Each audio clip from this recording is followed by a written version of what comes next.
Why do you do the things you do? Have you ever stopped to wonder about that? You wake up. You feel a certain way. Maybe you are happy. Maybe you are a little bit groggy. You decide to drink coffee, not tea. You smile at a stranger, feel annoyed in traffic. Each action, each feeling, each choice. But where is that you located? The answer starts inside your head. It begins with the 3-pound universe nestled between your ears. Your brain is the control center for everything you are and everything you do. It holds the secrets to your personality, your habits, your deepest emotions. Imagine you are walking down a quiet street at night. Suddenly, you hear a loud crash behind you. Your heart pounds, your muscles tense. You spin around, ready to run. You did not consciously decide to feel scared. Your brain made that happen automatically. It processed the sound as a potential threat. It flooded your body with chemicals to prepare you for action. This entire complex reaction happened in less than a second. This essay is a journey into that hidden world. We will explore how this incredible organ makes you, you. The story of our behavior is written in the language of biology. It is a tale of electrical signals and chemical messengers. It unfolds across a vast network of interconnected cells. For centuries, we thought behavior was a matter of spirit or willpower alone. We now know it is far more physical.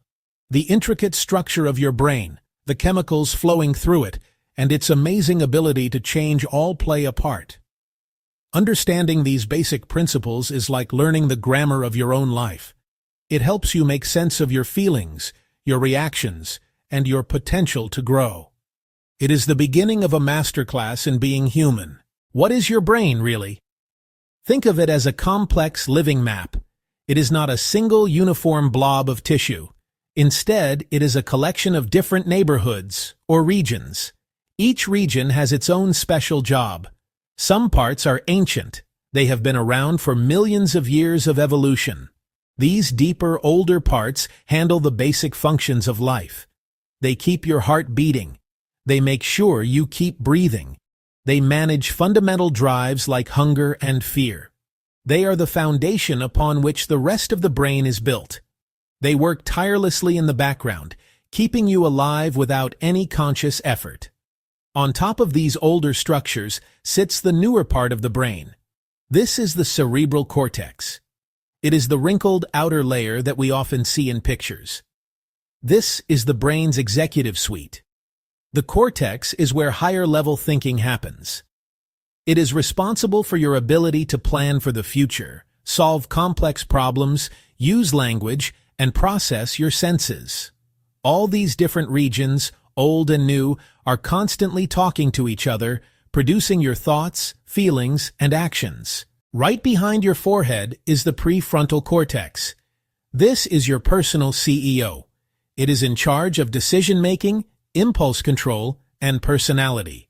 It helps you weigh the consequences of your actions. Deep inside the brain are two small almond-shaped structures called the amygdala. These are your emotional alarm systems. They are especially tuned to detect threats and trigger the fear response. Nearby is the hippocampus, crucial for forming and storing new memories. Without it, you would live in a permanent present. Imagine you see a snake. Your eyes send a signal to your visual cortex. That information then zips to your amygdala, which screams, "Danger." This triggers a physical fear response, but the signal also goes to your prefrontal cortex. Your thinking brain might then say, "Hold on, that's just a garden hose." This calms the amygdala down. The constant conversation between your emotional brain and your thinking brain shapes your every reaction. The balance determines whether you act impulsively or with careful thought.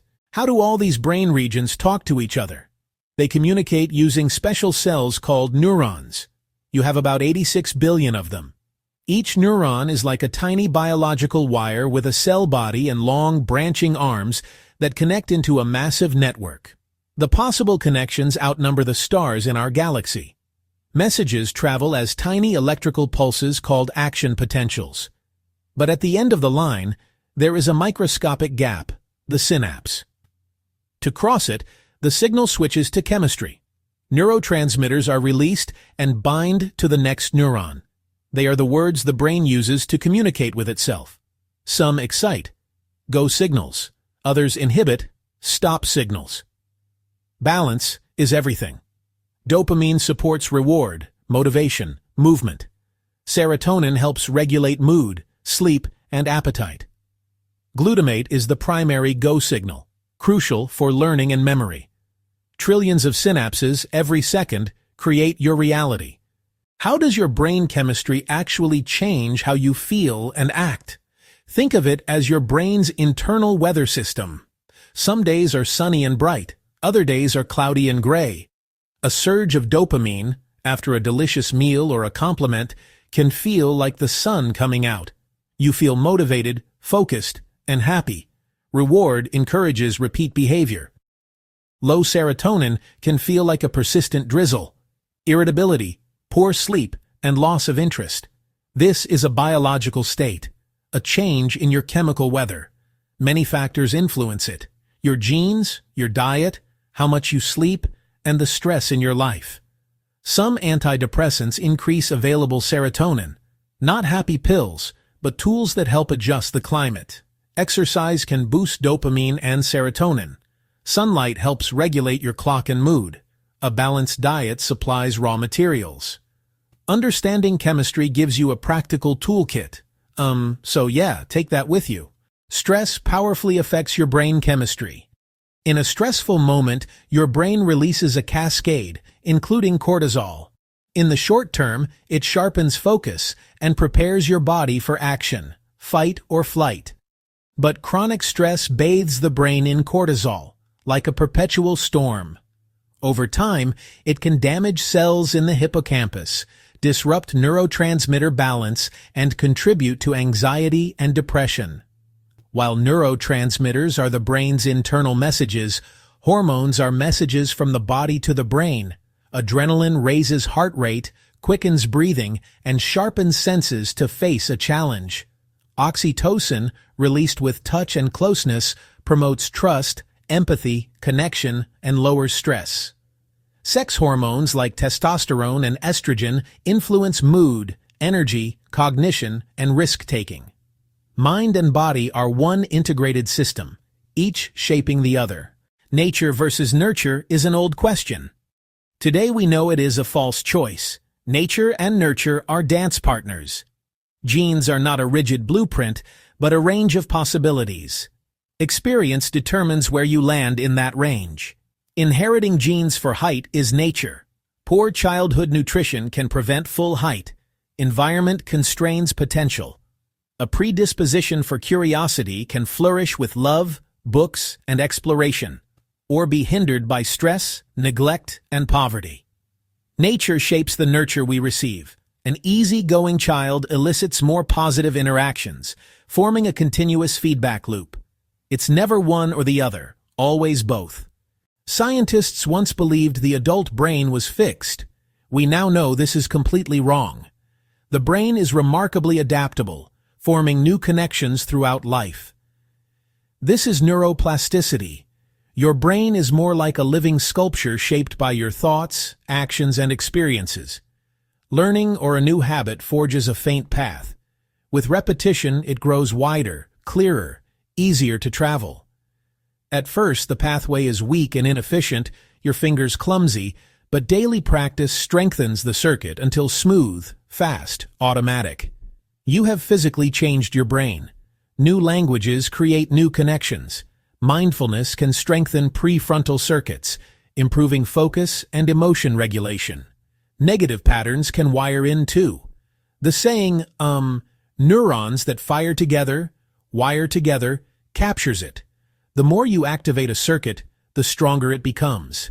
This is how habits, good and bad, are formed. Change requires effort and repetition, like clearing a new path, but you can literally rewire your brain. Sometimes the best way to understand how something works is to see what happens when it breaks. No case is more dramatic than Phineas Gage, a responsible, hard-working, well-liked railroad foreman in 1848. An explosive charge detonated early, launching a 3-foot iron rod. It shot through his left cheek, behind his eye, and out the top of his skull. Miraculously, he survived, conscious within minutes. After recovery, he could walk and talk. His memory was intact, but something fundamental had changed. Once polite, he became fitful, irreverent, profane, impulsive, unreliable, unable to stick to a plan. Friends said he was no longer Gage. The rod destroyed much of his prefrontal cortex. Doctors were baffled. Function was not yet known. Gage showed that specific brain parts underlie personality and social behavior. Damage to the brain's CEO impaired judgment and impulse control. His skull and the rod still sit in a Harvard museum, a silent testament to the brain you have and the person you are. We have journeyed through the brain's landscape, a living map of regions, the electrical and chemical languages, inner weather, neuroplasticity, hormones, and the dance of genes with experience. So what does this mean for you? You are an active participant, not merely a passenger. Your choices matter. Choose a walk over the couch. You are doing something good for your brain. Practice a new skill.